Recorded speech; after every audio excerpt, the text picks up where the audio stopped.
নমস্কার শ্রোতা বন্ধুরা, আপনারা শুনছেন থ্রিলার ডেন। ভয়ঙ্কর রেল দুর্ঘটনা কেড়ে নিয়েছে শত শত মানুষের প্রাণ।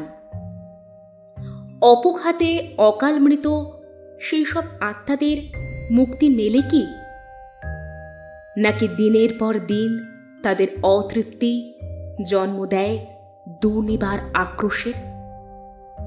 খ্যাতনামা লেখিকা অর্পিতা সরকারের কলমে গল্প কান্নার শব্দ। লেখিকা অর্পিতা সরকারের জন্ম নবদ্বীপের কাছে সমুদ্রগড়। কৃষ্ণনগর কলেজ থেকে বাংলায় স্নাতক, বর্ধমান বিশ্ববিদ্যালয় থেকে স্নাতকোত্তর, তারপর চাইল্ড ডেভেলপমেন্ট ডিপার্টমেন্টে চাকরি পান। স্কুল ম্যাগাজিনে লেখা প্রকাশিত হলেও লেখালেখির সূচনা 2016 সালের শেষের দিকে। ফেসবুকে নিজের পেজ অর্পিতা সরকারে নিয়মিত লেখালেখি করেন। প্রথম বই প্রকাশ 2017 সালের বইমেলায়। কখনো মেঘ, কখনো রোদ্দুর, প্রাণের আলাপ, নীরবে তোমায় দেখি, সে ছিল অন্তরালে, সাইলেন্ট কিলার এবং আরও অনেক বই ইতিমধ্যেই পাঠকের মনে জায়গা করে নিয়েছে। দেশ, পত্রভারতী, দ্বীপের মতো ঐতিহ্যবাহী প্রকাশনা থেকে প্রকাশিত হয়েছে বইগুলি। এই কাহিনীর প্রধান চরিত্র সঞ্চিতা ও মাতাল জগা। গল্প পাঠে ব্রতদীপ। সঞ্চিতার চরিত্রে মৌটুসী ও মাতাল জগার চরিত্রে অতনু। অন্যান্য চরিত্রে কাব্যশ্রী, বিশ্বজিৎ, কৌশিক, ব্রতদীপ ও অতনু। শুরু হচ্ছে আজকের গল্প, লেখিকা অর্পিতা সরকারের লেখা কান্নার শব্দ।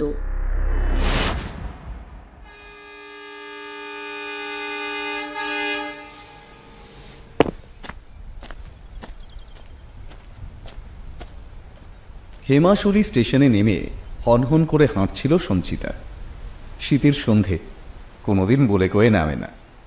এই সবেমাত্র সূর্য ধীরে ধীরে পশ্চিম আকাশে যাত্রা শুরু করেছে। চোখের বলকে টুক করে কোথায় যে লুকিয়ে পড়বে পথচলতি মানুষ কিছুতেই আন্দাজ করতে পারবে না। সঞ্চিতাও হেমাশুলি স্টেশনে যখন নামল তখন শীতের সূর্য ঘরমুখী। কিন্তু এত তাড়াতাড়ি যে মরা আলোটুকুও নিঃশেষ হয়ে মাঠের শেষে অন্ধকার নামবে সেটা আন্দাজ করতে পারেনিও। পেশায় সাংবাদিক হওয়ার কারণে খবরের খোঁজে প্রায়ই এদিক ওদিক যেতে হয় ওকে। দৈনিক বার্তার একজন সিনিয়র জার্নালিস্টও। খুব কম বয়সেই ও এতটা উন্নতি করেছে, তাই নিজের কেরিয়ারের সঙ্গে কোনো কম্প্রোমাইজ করতে রাজি নয় সঞ্চিতা। ডিপার্টমেন্টে কেউ যেন বলতে না পারে মেয়ে বলে এক্সট্রা ফ্যাসিলিটিস পাচ্ছে। তাই যত দুর্গম রাস্তাই হোক, চিফ এডিটর বললে সঞ্চিতা কখনো না বলে না। এই নিয়ে বাড়িতে মায়ের সাথে প্রায়ই গণ্ডগোল হয়। রাত বিরেতে বাড়ি ফেরা, জঙ্গলমহলে খবরের সন্ধানে যাওয়ার দিনগুলোতে বাবা গম্ভীর, মায়ের চোখে জল, এইসবকে ইগনোর করেই ওকে এগোতে হয়। সাংবাদিকতার জবটা যখন পছন্দ করেছিল তখন থেকে সঞ্চিতা জানত ওর প্রতিটা মুহূর্ত হবে চ্যালেঞ্জিং। ডিজিটাল ওয়াচে তাকিয়ে দেখল 5-এর পাশে 59টা দ্রুত ডাবল শূন্য হয়ে গিয়ে আগের সংখ্যাটা পাল্টে গেল। সন্ধে 6টা বাজে মাত্র। কলকাতায় এখন বিকেল, কিন্তু এখানে যেন অন্ধকারটা একটু গাঢ়। একটা অটোর সামনে গিয়ে বলল, বলছি জ্ঞানেশ্বরী দুর্ঘটনাস্থলে যাব, সরডিঘা স্টেশনের দিকে যাবেন? অটোওয়ালা বেশ কিছুক্ষণ যেন তৃতীয় বিশ্বের মানুষ দর্শন করছে এমনভাবে তাকিয়ে বলল, যোগেন ডাক্তারের কাছে যান ম্যাডাম, উনি মাথার চিকিৎসা করেন। লোকে বলে কত পাগল ভালো হলো যোগেন ডাক্তারের ওষুধ খেয়ে। অফিস থেকে ওকে যে অ্যাড্রেসটা দেওয়া হয়েছে সেটা মোবাইলে আরেকবার দেখে নিয়ে সঞ্চিতা বলল, 3 কিলোমিটার রাস্তা তো, কত ভাড়া চান বলুন, আমি দেব। জ্ঞানেশ্বরী ট্রেন অ্যাক্সিডেন্ট হয়েছিল যেখানে আজ থেকে 9 বছর আগে, সেখানেই যেতে চাইছি। চেনেন তো জায়গাটা? আমি জার্নালিস্ট, মানে সাংবাদিক। একা এসেছেন খবর করতে? সঞ্চিতা গলার ক্যামেরা আর পিঠের ব্যাগটা সামলে নিয়ে বলল, হ্যাঁ, আপনি ওখানে একটু ওয়েট করবেন। আমি কয়েকটা ছবি তুলে গ্রামবাসীদের সাথে কথা বলে রাতের ট্রেনেই ফিরে যাব কলকাতা। কোটি টাকা ভাড়া দিলেও যাবো না ম্যাডাম। আমার বাড়িতে ছেলে আছে, বউ আছে, আমার প্রাণে মায়া আছে। আপনারা সব শহরের লোকজন, বউ তার তাই বিশ্বাসী নয়। তাই সন্ধ্যাবেলা জ্ঞানেশ্বরীর ভাঙা কামরার কাছেও যেতে পারেন। আমরা খেমাগুলি স্টেশনের কোনো অটো টোটোওয়ালা সকালের দিকে ওদিকে ভাড়া নিয়ে যেতে 7 বার ভাবি, সন্ধ্যেতে তো নয়। আর কি বললেন, গ্রামবাসী, তাদেরই বা ওখানে পাবেন কোথায়? তারা বিকেলের পর ও পথে সামনে দিয়ে যায় না। আত্মা, আরে মশাই, ওটার ওপরই আমার স্টোরি করতে হবে। শহরিয়ার আশেপাশের লোকজনের ভ্রান্ত ধারণা ভাঙার জন্যই স্টোরিটা করা খুব জরুরি। আত্মা বলে কিচ্ছু হয় না। 9 বছর হয়ে গেছে সেই ভয়ঙ্কর দুর্ঘটনার। এখনো মানুষ ভয়ে ওদিকে যায় না।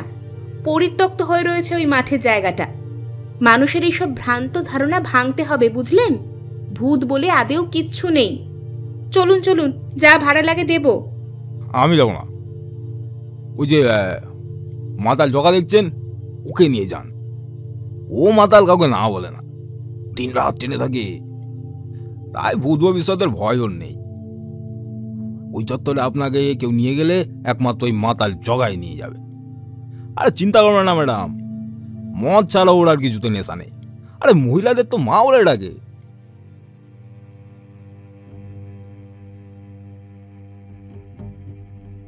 আর কোনো উপায় নেই। ঘড়ির ডিজিটগুলো লাফিয়ে লাফিয়ে সংখ্যা চেঞ্জের খেলায় মেতেছে। স্টেশন চত্বরে আলো জ্বলে উঠেছে। সঞ্চিতা আর কোনো উপায় না দেখেই ওই মাতাল জগা নামক ব্যক্তিটির কাছে গিয়ে বলল, শুনছেন? জ্ঞানেশ্বরী দুর্ঘটনা যেখানে হয়েছিল ওখানে যাবেন? খেমাশুলি থেকে সরডিহার দিকে যেতেই পড়বে। শুনলাম নাকি খড়গপুর থেকে টাটানগর 3rd লাইন হওয়ার জন্য ওখানে যাওয়া এখন সহজ হয়েছে। লোকটা গাড়িতে বসে বসে ঝিমোচ্ছিল। ওর গলার স্বরে চোখ খুলে বলল, যাব, বহুদিন ওদিকে যাইনি, কতদিন ওদের কান্না শুনিনি, কষ্ট হয়। যাব, চাপুন। লোকটার কথাটা শুনেই কেমন একটা অদ্ভুত ফিলিংস হলো সঞ্চিতার। ও ধীর গলায় বলল, আপনি আপনি বুঝছেন তো আমি কোথায় যেতে চাইছি? অত কথা বলার দরকার নেই। জ্ঞানেশ্বরী জঙ্গল বলেই এ চত্বরের সবাই চেনে।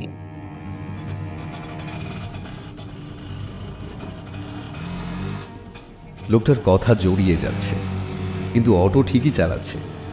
সঞ্চিতার ফোনটা ভাইব্রেট করে উঠল। ফোনটা ধরেই ও বলল, হ্যাঁ মা, এই জাস্ট স্টেশন থেকে অটোতে চাপলাম। ট্রেনে খেয়ে নিয়েছিলাম তো। Don't worry, everything is fine. বোতলটা বের করে জল খেলো।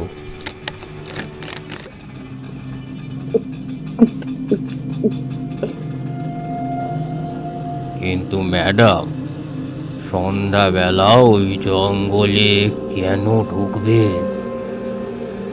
এই চত্বরের লোকজন তো দিনের বেলাও যায় না ওদিকে। গরু ছাগল পর্যন্ত চড়তে যায় না। এ জগা একমাত্র গিয়েছিল একদিন সন্ধ্যেতে। একটা অল্প বয়সী ছেলে এসেছিল, বলেছিল ওই ট্রেনের মৃতদের লিস্টে নাকি তার মায়ের নাম ছিল। তাই মায়ের মৃত্যুবার্ষিকীতে ফুল দিতে এসেছিল ছেলেটা। ছেলেটাকে আমি একটু দূরে নামিয়ে দিয়েছিলাম, ঘন্টাখানেক অপেক্ষাও করেছিলাম, কিন্তু ওই ছেলেটা আর ফেরেনি। তখন গরমকাল, আকাশে চাঁদ ছিল। আমি কান্না শুনেছিলাম, বাচ্চার কান্না, মেয়েদের গলায় কান্না। অনেকবার ভেবেছিলাম আবার কোনো প্যাসেঞ্জার পেলে নিয়ে যাব ওই জঙ্গলে, আবার কান্না শুনবো ওদের। ওরা তো কাউকে শোনাতেই চাইছে, কেউ যে ওদের মনেও রাখেনি। তা জগাদার কি সবসময় কারণ বাড়ি লাগে? মানে রঙিন জলে গলা ভিজেই থাকে বুঝি? চোখের সামনে কি লাল নীল ফুল ওড়ে নাকি? 9 বছর হয়ে গেছে ওই দুর্ঘটনা ঘটেছে, সেখানে এখনো আত্মারা কাঁদে? সত্যি বাবা, এখানকার লোকজন ভালো গল্প বলে বটে। সেই ঘটনা সামনে দেখেছিল আমার কাকা। কাকা তখন ওই পথে কাঠ কাটতে গিয়েছিল।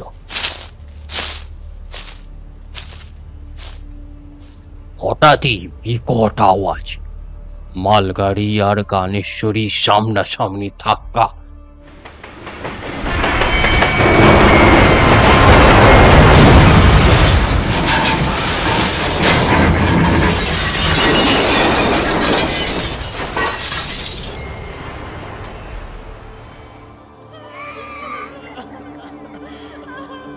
সবুজ ঘাসে রেল লাইনের কালো পাথরে শুধু রক্ত। কাকা বলেছিল মা হারা বাচ্চার কান্নায় নাকি কানের পর্দা ফেটে যাচ্ছিল।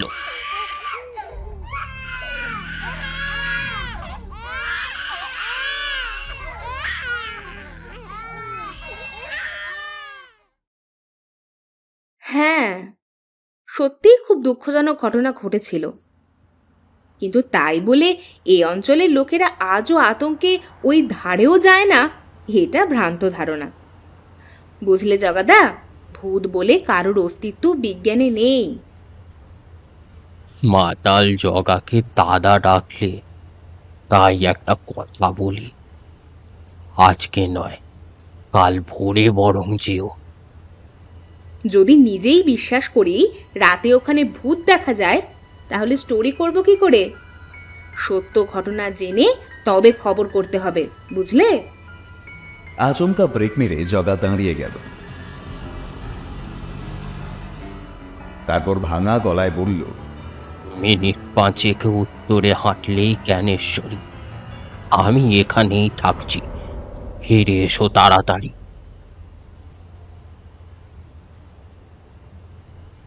সঞ্চিতা নিজের ব্যাগ খুলে বড় সাইজের টর্চটা বের করে নিয়ে এগোতে থাকল।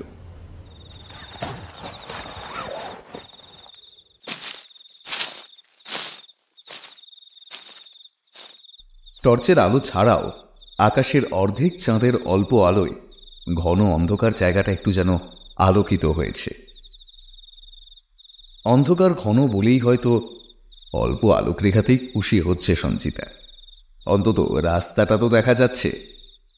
ঝিঁঝির ডাক ছাড়া আর কোনো আওয়াজ ও এখনো পর্যন্ত শুনতে পায়নি। জোরালো টর্চের আলোয় দেখল কামরাগুলো দুমড়ে মুচড়ে পড়ে আছে ছড়িয়ে ছিটিয়ে। খবরে পড়েছিল সব থেকে বেশি ক্ষতি হয়েছিল S11-এর। 3টি বগির পরে কাত হয়ে পড়ে আছে দোমড়ানো একটা কামরা। ফ্ল্যাশ অন করে গোটা চারেক ছবি তুলল সঞ্চিতা। ঘাস গজিয়ে গেছে, জং ধরে গেছে, উল্টে পড়ে আছে। মালগাড়ির 2টো বগিও ছড়িয়ে ছিটিয়ে পড়ে আছে। জায়গাটা মারাত্মক রকম নিস্তব্ধ। 1 কিলোমিটার দূরে গ্রাম আছে, কিন্তু এখানে কোনো আওয়াজ অব্দি এসে পৌঁছচ্ছে না। এক পা করে এগোচ্ছে সঞ্চিতা। S5 লেখাটা এত রোদ জলের মধ্যেও ফিকে হয়ে যায়নি। বগির সামনে গিয়ে ক্যামেরা তাক করতে পিঠে একজনের হাতের স্পর্শ। চমকে উঠেছিল সঞ্চিতা। পিছন ঘুরেই দেখল একজন ওর বয়সী ছেলের হাতে একগুচ্ছ ফুল। এর কথাই বোধহয় জগাদা বলেছিল। জলজান্ত একটা মানুষকে মেরে ফেলেছিল জগা মাতাল। ছেলেটা বলল, আপনি এখানে? আমি সাংবাদিক। আজও রাতের অন্ধকারে জ্ঞানেশ্বরীর দুর্ঘটনাস্থল থেকে নাকি কান্নার আওয়াজ শোনা যায়। এমন রটনার এগেনস্টেই স্টোরি করতে এখানে আসা। আপনারা সাংবাদিকেরা বড্ড ভুল খবর ছাপেন, বুঝলেন? দুর্ঘটনার সময় আপনারা লিখেছিলেন মাত্র 143 জন মারা গেছে। আসলে কিন্তু তা নয়, বুঝলেন? আরো অনেকজন মারা গিয়েছিল, যাদের পরিবারেরা মৃতদেহের লিস্টে নিজেদের কাছের মানুষের নাম খুঁজে না পেয়ে যখন আশা করেছিল তারা বেঁচে আছে,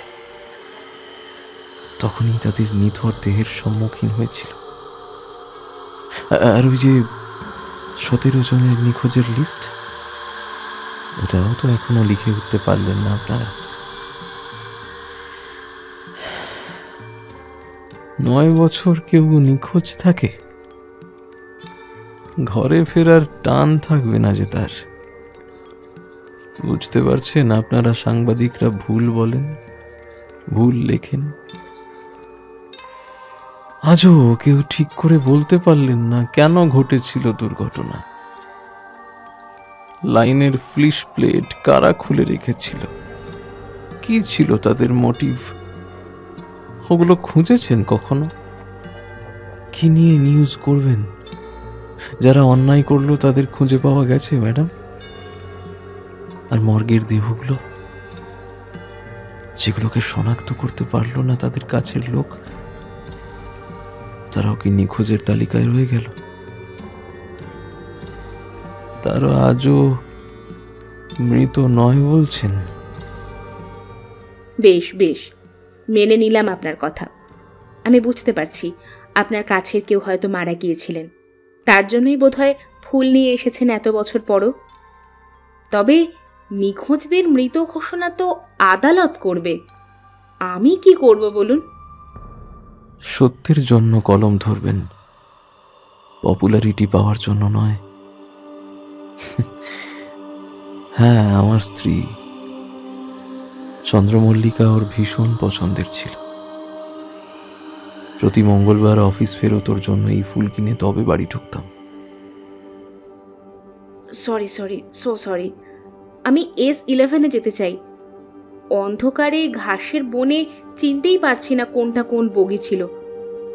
একটাই জিনিস কিছুতেই মাথায় ঢুকলো না, কেন যে রেল কর্তৃপক্ষ এই বগিগুলো এখান থেকে সরিয়ে নিয়ে যায়নি। একবার নিজের পরিবার হারিয়েছে এরা, আর হয়তো বেঘর করতে চায়নি। চলুন, ওই যে শেষের বগিটা, S11, আমার ওয়াইফ ওটাতেই ছিল।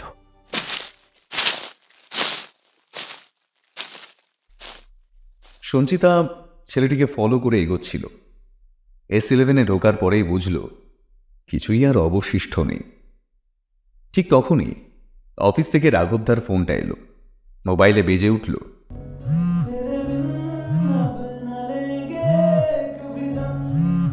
বন্ধ করুন গান, ও ঘুমাচ্ছে এখানে। বন্ধ করুন, বন্ধ করুন।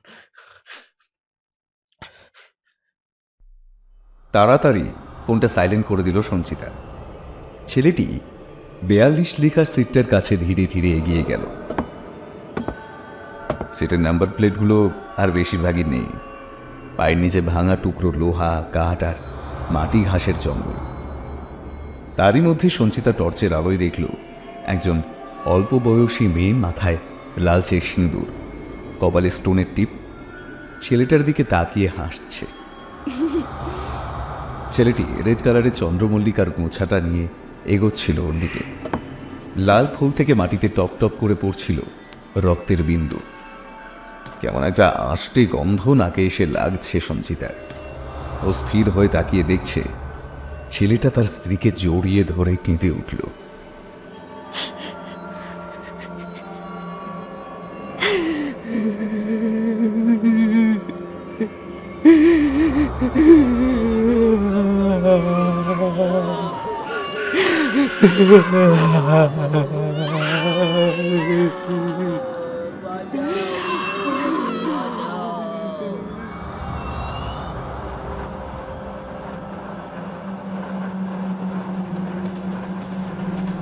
সঞ্চিতা কি ঠিক দেখছে? ও একটা ঝকঝকে দ্রুতগামী ট্রেনের কামরায় দাঁড়িয়ে আছে এই মুহূর্তে। ওর সামনেই বসে আছে হানমুন কাপল আর একটা ফ্যামিলি। তাদের 4 বছরের বাচ্চাটা মায়ের আঁচল ধরে কিছু একটা বায়না করছে। ট্রেনটার দুলুনিতে দুলে উঠল সঞ্চিতার গোটা শরীর। ছেলেটার মেয়েটা সবে তাদের জীবন শুরু করেছে। খুনসুটি আর প্রেমের মিশেল তাদের আচরণে। সঞ্চিতার ডান দিকে একজন বয়স্ক ভদ্রমহিলা আর একজনকে গল্প করছেন। ছেলের বাড়ি যাচ্ছি বুঝলে, আর ছেলে বৌমা রাগ করছে না গেলে। সকলের মুখে হাসি, ঘরে ফেরার আনন্দে বোধ হয়। আচমকা একটা প্রচণ্ড আওয়াজে কান ফেটে গেল সঞ্চিতার।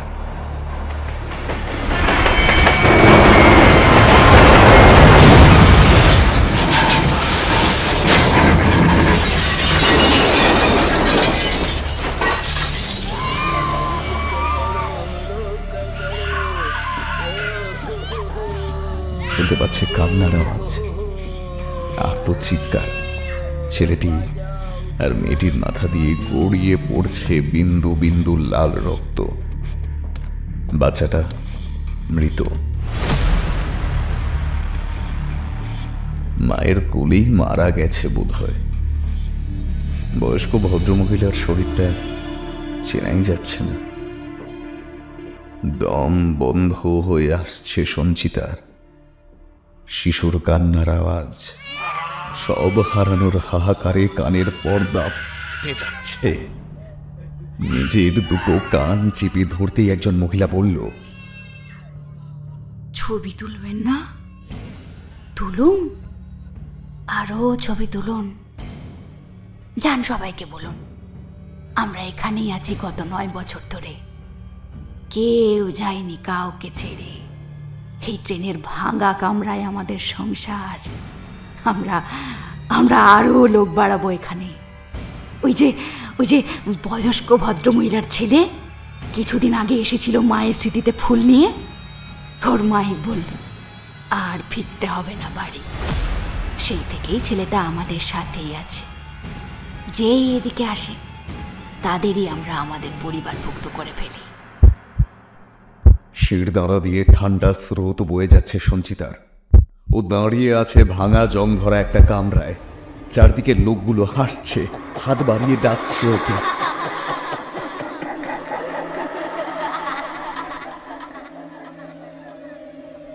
হ্যাঁ, একটা ঠান্ডা হাত টেনে ধরলো ওর বাঁ হাতটা। কঠিন শক্ত একটা হাত। ডেড বডির সামনে বসে কাঁদছে কিছু লোক। লোকগুলোর চোখ দিয়ে সাদা জল নয়, লাল রঙের রক্ত পড়ছে। সঞ্চিতার পায়ের তলায় রক্তস্রোত। চারিদিকে ছিন্ন বিচ্ছিন্ন শরীরের অংশ পড়ে আছে। কারোর হাত, কারোর আঙুল, কারোর মাথা ছাড়া দেহ। ও কাঁপছে থরথর করে। কানের কাছে কেউ একজন ফিস করে বলছে, এই মেয়েটা S5-এ থাকবে আজ থেকে। নিয়ে যাও একে, আমাদের সবার ছবি তুলবে আর কাগজে লিখবে আমরা কিভাবে বাঁচতে চেয়েছিলাম। আমাদের স্বপ্নগুলো লিখবে কোনো অপরাধ না করেও আমরা শিকার হয়েছিলাম নাশকতার। নিয়ে যাও একে। আবার ঠান্ডা কঠিন হাতটার হ্যাঁচকা টান অনুভব করল সঞ্চিতা।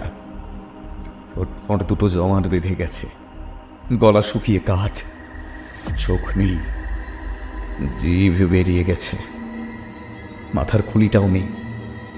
এমন সব মুখগুলো পড়ে রয়েছে ওর সামনে। সেই মুখগুলোই হাসছে, কাঁদছে।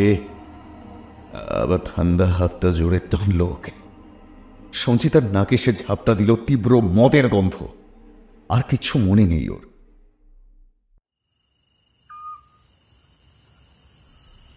যখন চোখ খুলল তখন দেখল জগাদা ওর মুখে জল দিয়ে বলছে, আজ রাতেই ফিরে যাও। এ চত্বরে আর থেকো না। রাতে ট্রেনেই চলে যাও।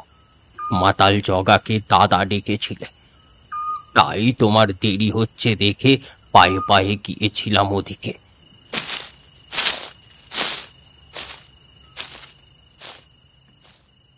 দেখলাম তুমি স্থির হয়ে দাঁড়িয়ে আছো, কাঁপছো থরথর করে, আর চারিদিকে কান্নার আওয়াজ।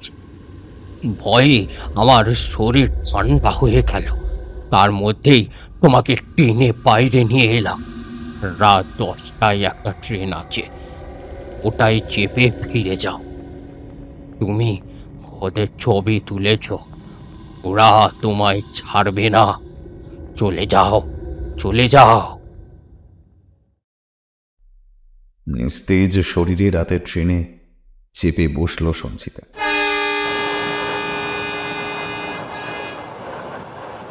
ট্রেনে উঠেই ল্যাপটপটা খুলে ক্যামেরা তোলা ছবিগুলো দেখার চেষ্টা করল। ট্রেনের ভাঙা অংশের ছবি ছাড়া আর কিছুই নেই। ওই হানিমুন কাপল, সে ভদ্রমহিলা, ওই বাচ্চাটা, কারোর কোনো ছবি নেই ওর ক্যামেরায়।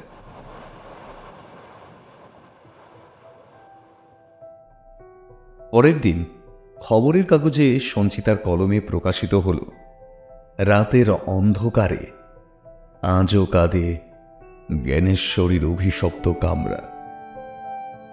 দৈনিক বার্তার চিফ এডিটর বললেন, সঞ্চিতা, তোমার মতো আধুনিক মেয়ের এই লেখা, আরে লোকে আসবে যে। কিন্তু কিন্তু ওরা যে সত্যি কাঁদে। পরিবার হারিয়ে, স্বপ্নগুলো হারিয়ে, বেঁচে থাকার অদম্য ইচ্ছেগুলোর পরিণতি দেখে আজও কাঁদে, আজও।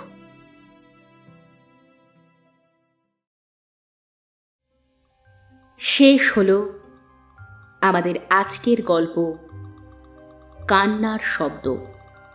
গল্পটি ভালো লাগলে অনুরোধ করব চ্যানেলটি সাবস্ক্রাইব করে আমাদের সাথে থাকার জন্য। কেমন লাগলো আমাদের আজকের গল্প? আপনার সুচিন্তিত মতামত ও পরামর্শ জানান কমেন্ট বক্সে। পরবর্তী গল্পের আপডেট পেতে আমাদের ফলো করুন ফেসবুক ও ইনস্টাগ্রামে। আজ আসি, আবার দেখা হবে পরের সপ্তাহে। ভয় থাকুক গল্পে, চিত্ত হোক ভয় শূন্য।